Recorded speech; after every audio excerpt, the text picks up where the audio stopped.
O Mother Nui, stretch high above this valley.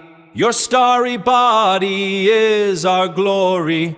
Then see the hawk of yonder Rahur quit, his fiery splendor, oh so mighty. He brings a light for all our weary souls. He makes the broken spirit whole.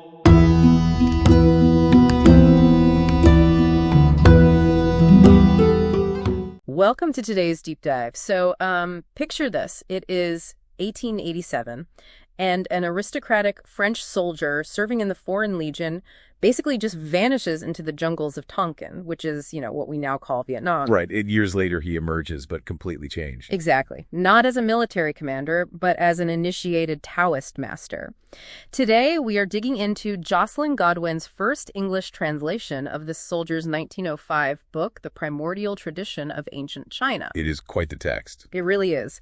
And our mission today is to decode how this insubordinate 19th century Frenchman brought ancient Taoist metaphysics to the West and, well, why it matters to how you understand reality today. Okay, let's unpack this. Well, to grasp these really profound ideas, you first have to understand his radical life. His actual name was Albert de Pouvreville. Though he didn't use that name, right? No, he adopted the Taoist name Mat Gioi, which means sharp eye.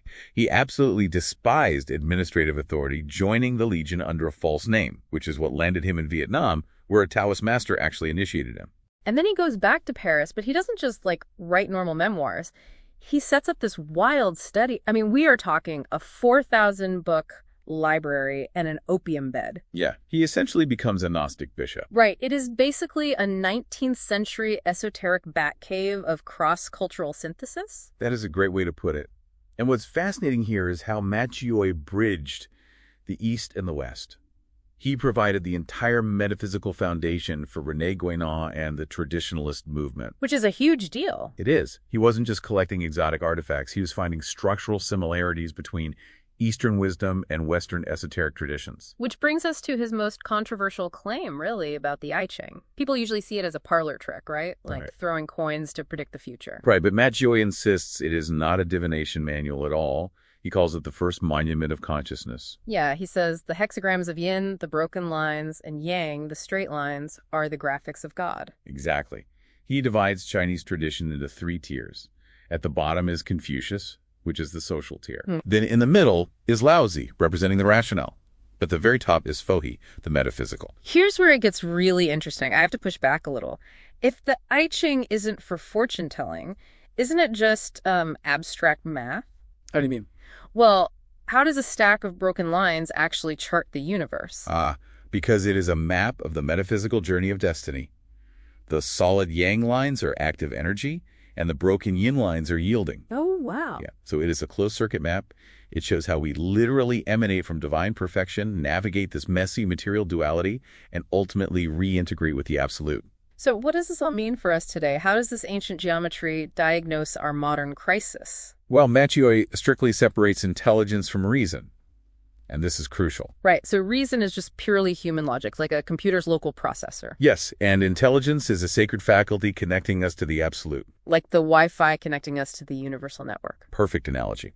And Mat Gioi warns that elevating local reason over universal intelligence is a Luciferian error. Meaning it causes the total desacralization of life. And he applies this to everything, impartially critiquing modern materialism and, well, Marxism too. Right, and just to be clear to you listening, we are just reporting on his text here, not endorsing any political views.